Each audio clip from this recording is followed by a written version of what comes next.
Ooh, that's kind of small. Yikes. If you clicked on this video, your blood points probably look like this. And that's okay, I'm here to show you how to maximize your blood points as killer, so you always have more than enough. But first, please don't forget to smash that like button and subscribe, it really helps me out a ton. Also check out my Twitch channel, link in the description. Alright, so performing certain actions in game will grant you a score event. Each score event adds to your total score in one of the 4 categories for killer. These categories include brutality, deviousness, hunter, and sacrifice.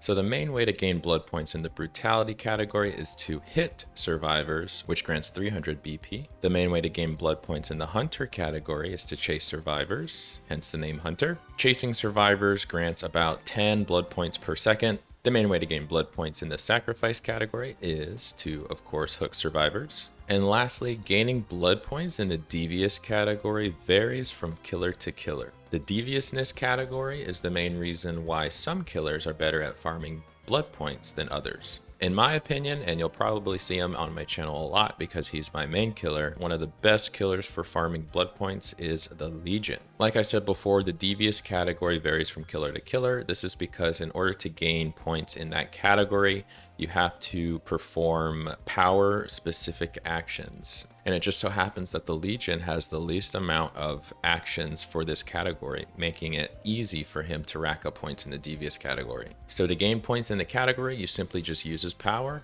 hit survivors while in his power, and that's it. If you're using his power correctly, you'll chase survivors, which adds to the hunter category. You'll hit survivors, which also adds points to the brutality category.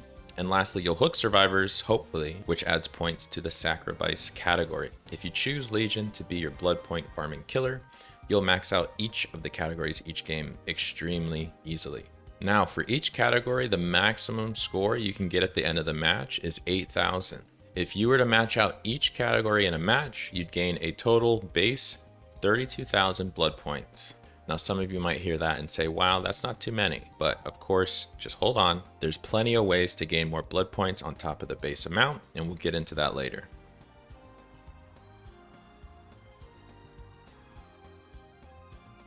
Alright guys, let me just start this section out by saying that there are certain perks for killer that make it seem like they would grant you a lot of blood points. These perks include Beast of Prey, Distressing, and Hex Thrill of the Hunt. Based on the descriptions, Beast of Prey can grant you up to 50% bonus blood points in the hunter category. Distressing grants 100% bonus blood points for actions in the deviousness category. And lastly, Hex Thrill of the Hunt grants bonus blood points for actions in the hunter category up to a maximum of 50%. Now, if you were to look at these perks, read the descriptions, it would seem like a pretty good idea to take these perks into a game, right? Wrong. There's actually 2 reasons why these perks are terrible. First reason being, they're terrible. Yes, that's right, these perks don't actually help you chase, down, and hook survivors, which is the base source of blood points in the first place. If you don't have any perks that are helping you hook the survivors, you're simply not going to get a lot of blood points in that match. The worse you do in a match, the less blood points you get. If you're doing well in a match, you're going to get more blood points. It's that simple. Second reason why these perks are terrible, the bonus blood points they grant are awarded during the game. That means they will only enable you to reach the 8,000 cap for each category faster while in a match. They won't actually put you over the cap of 8,000 for each category. Now, some killers have what we like to call meme add-ons. These add-ons weaken the killer's power in return for granting bonus blood points. All of these add-ons will limit your ability to do well in a match. Doing well in a game equals more blood points. Alright guys, it's time for me to tell you about the most overpowered perk in the game.